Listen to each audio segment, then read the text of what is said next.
সকালের সময় আইপিএস অনন্যা সেন ছদ্মবেশে কোনো সিকিউরিটি গার্ড ছাড়াই এবং কোনো রকম জাঁকজমক ছাড়া বাজারে যাচ্ছিলেন। তিনি নিজ চোখে দেখতে চেয়েছিলেন এই সিস্টেমটা সাধারণ মানুষের সঙ্গে আসলে কিভাবে কাজ করে। হাঁটতে হাঁটতে তার নজর পড়ল একটি ফুচকার ঠেলায়। ঠেলাটা চালাচ্ছিলেন শুম্ভু কাকা নামে এক মধ্যবয়সী মানুষ। তিনি দ্রুত হাতে ফুচকা বানিয়ে বানিয়ে ক্রেতাদের দিচ্ছিলেন। মুখে ছিল ঘামের ছাপ, কিন্তু চোখে ছিল এক অদ্ভুত তৃপ্তি। অনন্যা ঠেলার সামনে গিয়ে দাঁড়ালেন। কাকা, 1 প্লেট ফুচকা দিন। শম্ভু কাকা হাসি মুখে বললেন, হ্যাঁ ম্যাডাম, বলুন, ঝাল না মিষ্টি?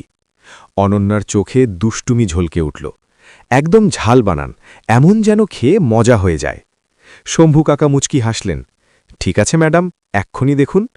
তিনি একটি ফুচকা তুলে নিলেন, তার ভেতরে সূক্ষ্ম করে কাটা পেঁয়াজ আর আলুর মশলা ভরলেন, তারপর পুদিনা ও তেঁতুল মেশানো ঝাল পানিতে ডুবিয়ে ফুচকাটা অনন্যার দিকে বাড়িয়ে দিলেন।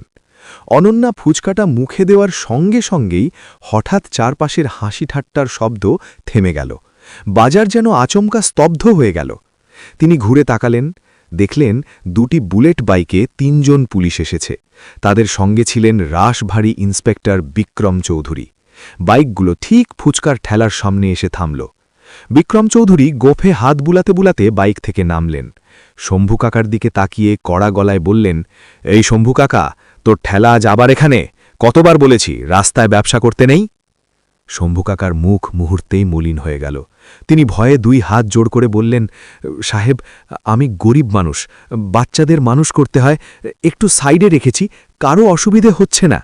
বিক্রম চৌধুরী জোরে হেসে উঠলেন, অসুবিধে হচ্ছে না? আর এই সপ্তাহের ভাগ কোথায়? শম্ভু কাকা কাঁপা গলায় বললেন, সাহেব, এখনও ঠিকমতো বিক্রি হয়নি, সন্ধে পর্যন্ত যা হবে থানায় পৌঁছে দেব। বিক্রম চৌধুরীর চোখ রাগে লাল হয়ে গেল। আমাদের বোকা ভেবেছিস? এক কনস্টেবল এগিয়ে এসে ঠেলায় রাখা পানির কলস তুলে রাস্তায় ছুঁড়ে ফেলল। ঝাল পানি চারদিকে ছড়িয়ে পড়ল। তারপরই বিক্রম চৌধুরী ভারী লাথি মেরে পুরো ঠেলাটা উল্টে দিলেন। সেদ্ধ আলু, কাটা পেঁয়াজ, মটর, মিষ্টি চাটনি সব রাস্তায় ছড়িয়ে পড়ল। শত শত ফুচকা নোংরা পানিতে পড়ে নষ্ট হয়ে গেল। শম্ভু কাকার সারা দিনের পরিশ্রম, তার সন্তানের ভবিষ্যতের স্বপ্ন, সব কিছু সেই নোংরা রাস্তায় ছড়িয়ে পড়ল। শম্ভু কাকা মাটিতে বসে ছড়িয়ে থাকা ফুচকার দিকে তাকিয়ে রইলেন। তার চোখ দিয়ে অনবরত পানি ঝরছিল। এই দৃশ্য দেখে অনন্যার রক্ত ফুটে উঠল, একজন আইপিএস হিসেবে নয়, একজন মানুষ হিসেবে। তিনি এক কদম এগিয়ে এসে বললেন, এটা কি ধরনের আচরণ? একজন গরিব মানুষের রোজগারে এভাবে লাথি মারতে আপনাদের লজ্জা করে না? দিয়ার কথা শুনে বিক্রম চৌধুরী ও তার সঙ্গীরা চমকে তাকাল। বিক্রম অনন্যাকে উপর থেকে নিচ পর্যন্ত দেখে উপহাস করে বলল, আজ সমাজ সেবক কে এসছে দেখো। আপনি কে ম্যাডাম? কনস্টেবল অরুণ হেসে বলল, মনে হয় ম্যাডাম নতুন এই শহরে। অনন্যা শান্ত কিন্তু দৃঢ় গলায় বললেন, আমি এই দেশের নাগরিক। কোন আইনে আপনাকে অধিকার দেয়া হয়েছে এভাবে জুলুম করার? জুলুম? এই কথা শুনে বিক্রম চৌধুরীর মাথা গরম হয়ে গেল। থাম, তোকে এখনই আইন শেখাই।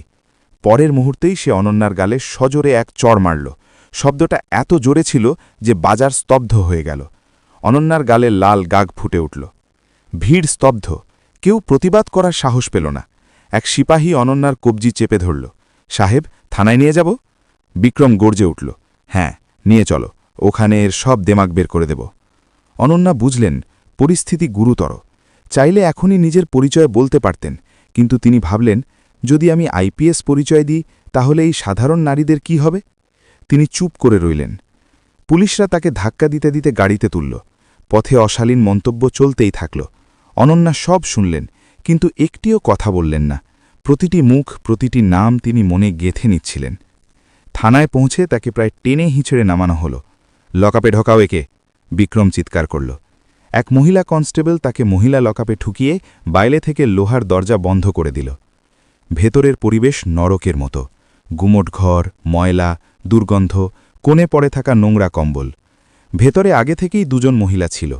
একজনের নাম কমলা, অন্যজন 20 বছরের পায়েল। কমলা ভয়ে ভয়ে জিজ্ঞেস করল, বোন, তোকে কেন ধরেছে? অনন্যা হালকা হাসি দিয়ে বললেন, আমি শুধু একজন গরিব মানুষকে সাহায্য করার ভুল করেছি।